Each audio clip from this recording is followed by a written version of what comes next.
Hello, my dear students. How are you? I hope all of you are quite well. We have already learned that auxiliaries that express the mode of action denoted by the main verbs are called modals. Auxiliaries are generally of two types, general auxiliaries and modal auxiliaries. ये बेटा helping verb होते हैं जो जो main verb के mode काम करने के तरीके को बताते हैं, इन्हें हम मॉडल्स कहते हैं. And we have learn that they are total 20 auxiliaries, 6 journal and 14 model auxiliaries. Today in this video I am going to tell you the use of these models. First of all, here is can. Can is used to show ability. जब योग्यता की बात की जाती है, ability की बात की जाती है, इट कैन बी फिजिकल और इंटेलेक्चुअल एबिलिटी. ये फिजिकल होता है, शारीरिक या बौद्धिक, किसी भी तरह की एबिलिटी हो सकती है. He can run 10 kilometres. बेटा ये फिजिकल पावर या एबिलिटी की बात की गई है, तो यहाँ हम क्या लगाएंगे? Can. He can speak 5 languages. She can speak 5 languages. ये क्या है? इंटेलेक्चुअल एबिलिटी है, बौद्धिक एबिलिटी है. तो यहाँ एबिलिटी को डिनोट करने के लिए हमने कौन सा मॉडल यूज़ किया? Can. He can run physical ability and she can speak 5 languages. Intellectual ability is shown here. Second is permission. बेटा परमिशन दो तरह की होती है, to give and to take. एक परमिशन ली जाती है और एक परमिशन दी जाती है. टू गिव परमिशन, किसी को परमिशन देने के लिए वी यूज़ कैन. हम कैन का इस्तेमाल करते हैं. जब हम किसी को परमिशन देते हैं तो हम मॉडल कौन सा लगाएंगे? Can. You can take my pen. She can stay here. It means हम परमिशन दे रहे हैं. You can take my pen, आप पेन ले सकते हैं. And she can stay here, वो यहाँ रह सकती है. We are giving permission here in these sentences. Next is possibility. जहाँ संभावना की बात आ जाती है बेटा, हम वहाँ भी कैन यूज़ करते हैं. Anyone can slip on a rainy day. बारिश के दिन में कोई भी संभावना है कि वो स्लिप कर सकते हैं. Now come to the next one, could. Could जो बेटा हमारा मॉडल है, it is generally past of can. ये कैन का पास्ट होता है. जो हमने पास्ट इसमें किया है बेटा, कैन में प्रेजेंट टाइम में एबिलिटी, परमिशन एंड पॉसिबिलिटी. जब यही सभी चीज़ें हमारी पास्ट में आती हैं तो हम उसके लिए कैन नहीं कुड यूज़ करते हैं. He could run 10 kilometres when he was young. ये फिजिकल एबिलिटी है कि जब वो यंग थे तब दौड़ सकते थे, अब नहीं. He could take my help. वो मेरी हेल्प ले सकते थे बट नहीं ली.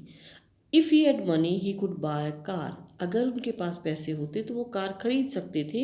And could I take your pen, ये एक पोलाइट रिक्वेस्ट की फॉर्म में आया है.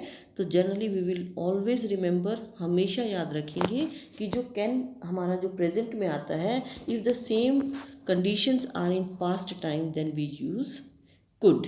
फिर हम कुड यूज़ करते हैं. नेक्स्ट इज मे. मे बेटा हमने परमिशन देने के लिए कैन यूज़ किया था. अब हमें परमिशन लेनी है अगर किसी से, to take permission we use may I come in. जैसे जनरली आप क्लास में एंटर करते वक्त बोलते हैं कि मैं आ सकता हूँ या आ सकती हूँ. It is to take permission. आप परमिशन लेते हैं तो लेने के लिए आप क्या कहेंगे? मे आई कम इन. और टीचर क्या कहेंगे आपको परमिशन देने के लिए? Yes you can come. In the same way may we go to play. क्या खेलने जा सकते हैं? Again to take permission we use may. Next is possibility. जब कोई संभावना हो, कोई क्ल्यू हमें दिखाई देता है, जैसे if there are clouds in the sky, आसमान में बादल बादल हैं, तो हम क्या कहेंगे? इट मे रेन टुडे, आज बारिश हो सकती है. To show wish and blessings. जब हम किसी को आशीर्वाद देते हैं, may you live long, may God bless you, हम ऐसे सेंटेंसेस अपनी डे टू डे लाइफ में बेटा यूज़ करते हैं. To give wish and blessings, blessings या विशेस के लिए हम मे यूज़ करते हैं. Always remember, may is used for permission, specially to take possibilities and to bless someone, किसी को आशीर्वाद देने के लिए. Next is might. Might is past of may. जो हमने मे में कंडीशंस यूज़ की थी, परमिशन, पॉसिबिलिटी, बेटा उन्हीं को अगर हम पास्ट टाइम में यूज़ करते हैं तो हम मे को माइट में कन्वर्ट करते हैं। He might win the match, ये पॉसिबिलिटी थी कि वो जीत सकते थे, but due to some reasons वो नहीं जीत पाए। इट माइट रेन येस्टरडे, कल बारिश हो सकती थी, बट द सेंटेंस शोज कि नहीं हुई। He might play with them, permission, वो खेल सकते थे, परमिशन मिल गई थी, बट नहीं ऐसा हुआ। Now come to the next one, must. बेटा मस्ट इज़ वेरी इंपॉर्टेंट, ये बहुत ज़रूरी होता है जब कोई काम हमारे लिए बहुत मजबूरी है, कंपल्शन है, बहुत अर्जेंट 100% करने वाला होता है, तो हम मस्ट लगाते हैं। Must is used to show necessity. Necessity क्या होता है? आवश्यकता। इट मे रेन, बारिश हो सकती है, यहाँ तो पॉसिबिलिटी है, जो हमने पॉसिबिलिटी मे में पढ़ा है। It may rain, you must wear rain coat, क्योंकि अगर कोई पहले ही बीमार है, there is risk of life, और बीमार हो सकते हैं, तो हम क्या कहेंगे? You must wear rain coat, आपको ज़रूर पहनना चाहिए। He must work hard to pass the exam, exam को पास करने के लिए उन्हें बहुत ज़्यादा ज़रूर मेहनत करनी होगी, otherwise he will be unable to do it. Next is compulsion. Compulsion आपने पेपर में भी देखा होगा, all the questions are compulsory. It means अगर आपको पूरा अटेंड करना है, अटेम्प्ट करेंगे 100 मार्क्स का, तो क्या है, सभी क्वेश्चन को कंपल्सरीली अटेम्प्ट करना होगा, अदरवाइज आपका पेपर छूट जाएगा। कंपल्सरी वर्ड आपने वहाँ पढ़ा है। तो कंपल्शन क्या है? जहाँ बहुत ज़रूरी है, where there is risk of life. कुछ ऐसी कंडीशंस होती हैं बेटा जहाँ लाइफ का रिस्क होता है, we must breathe to live. It means अगर हमें जिंदा रहना है तो सांस लेना बहुत ज़रूरी है, एसेंशियल फॉर लाइफ। तो हम क्या कहेंगे? We must breathe. We must follow doctor advice, doctor की एडवाइस को ज़रूर फॉलो करना चाहिए अगर कोई पेशेंट है तो। Next is firm determination. Firm determination होता है बेटा दृढ़ निश्चय। जब हम किसी चीज़ का निश्चय कर लेते हैं, हम किसी काम को ठान लेते हैं, देन वी यूज़ मस्ट।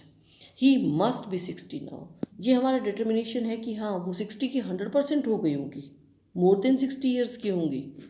तो हम क्या है, उनको देख के डिटरमाइन करते हैं ना कि he must be 60 now, I must work hard to get success. अगर हम खुद से डिटरमाइन कर लेते हैं, निश्चय कर लेते हैं कि मुझे सक्सेस लेने के लिए बहुत मेहनत करनी होगी, सफल होने के लिए, तो हम क्या यूज़ करेंगे?